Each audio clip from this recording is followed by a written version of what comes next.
Essa competência 5, ela avalia justamente a tão afamada intervenção que deve respeitar os direitos humanos. Como que você deve fazer uma intervenção, bendito, garoto, aluno, querido? O que você tem que fazer nessa intervenção? Você tem que fazer uma intervenção e pensar no seguinte, intervenção não é solução. Tudo bem que o Enem não fica em cima disso, solução uma coisa, intervenção outra, porque solução é alguma coisa que vai definitivamente acabar com o problema, e o valor semântico dele é este.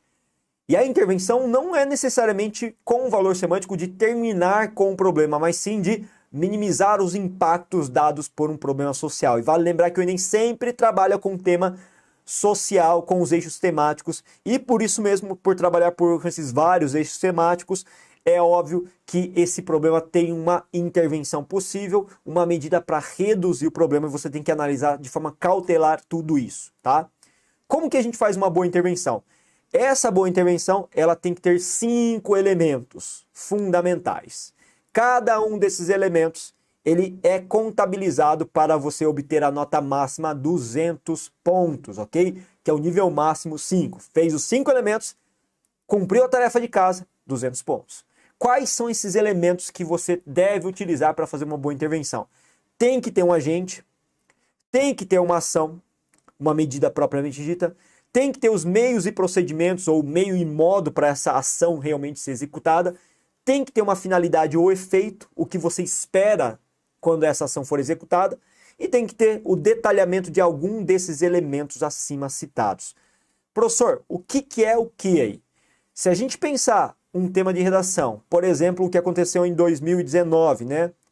2019 foi a democratização do cinema, do acesso ao cinema no Brasil. Se a gente pensar no acesso ao cinema no Brasil, é um problema. Muita gente não tem acesso, a minoria tem acesso, né? A grande massa fica distante da sala de cinema, nunca ouviu falar às vezes, até por conta dos altos custos de se frequentar o cinema e indo ao shopping pegando vários meios de transporte e locomoção e não tem dinheiro. As prioridades são outras, que é saciar a própria fome. Quem poderia ajudar a resolver esse problema? Quem é o grande responsável gestor por tudo isso? O Estado. Perfeito. Ótimo. Tem muita gente que colocou equivocadamente naquele ano o Ministério da Cultura, que foi extinto no governo Bolsonaro, não existe. O correto seria a Secretaria de Cultura. Então a gente é o Estado que, na figura da Secretaria de Cultura, poderia agir nesse caso.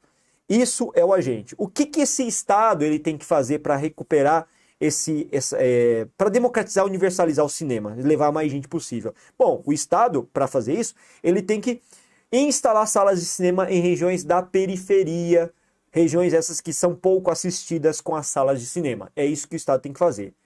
Então, discriminei o agente e a ação. Agora, de que modo isso vai acontecer? Como isso vai acontecer? Isso deve acontecer a partir, por exemplo, de instalação de salas de cinema nessas regiões mais periféricas, através, de repente, de parcerias com empresas de projeção por meio de isenção fiscal. Essas empresas vão instalar e vão ter uma redução ou isenção total do pagamento de imposto. É o meio e procedimento. Qual a finalidade, o efeito disso? O que isso vai causar a longo prazo? A longo prazo, isso vai fazer com que grande parte da população possa ter mais acesso ao cinema e assim eu democratizo. Olha que legal. Então, o agente é quem fez.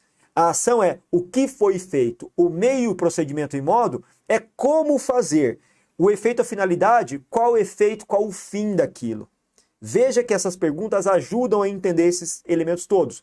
E o último, que às vezes é mais complicado de entender, o último, que é o detalhamento de algum elemento, nada mais é do que você acrescentar informações adicionais a um desses elementos. Por exemplo, eu poderia detalhar mais a ação. A ação poderia ser detalhada em seguinte aspecto. Se eu colocar simplesmente onde isso vai acontecer, nas zonas mais periféricas das cidades que têm menor assistência e cobertura do cinema, gente, eu já acrescentei um detalhe. Se eu quiser detalhar, por exemplo, o agente e descrever melhor o agente, o Estado, representado pela figura da Secretaria de Cultura, filiada à Secretaria de Cultura de cada município, olha só, eu caracterizei melhor o agente. Então esse detalhamento, normalmente, é o quê? É uma especificação, uma informação a mais, o que mais você pode adicionar para cada um desses elementos, para um desses elementos. E aí uma pergunta que vem, que surge sempre que um aluno me faz: professor, quantas intervenções eu preciso ter? E eu estou fazendo essa pergunta para vocês agora, trocando de tela, interagirem comigo. Quantas intervenções a minha proposta de redação tem que ter? E aí? Ah, isso mesmo.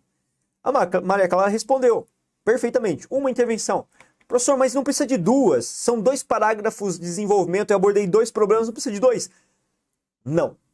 A resposta é não. Pô, professor, mas eu não vou ser penalizado por isso? Não vai. É excessivo você ficar fazendo 2, 3 intervenções. Escolha um problema mais assertivo e desenvolva uma intervenção para esse problema, tá? Uma intervenção bem feita com todos esses elementos responde essa pergunta. Sabe por que eu falo que é só uma? Sabe o corretor que ele vai fazer? O corretor ele trabalha com aspectos objetivos na correção. Ele só vai pegar a intervenção mais completa e avaliar só aquela. Vai ignorar a existência da outra. Nós somos orientados a fazer isso.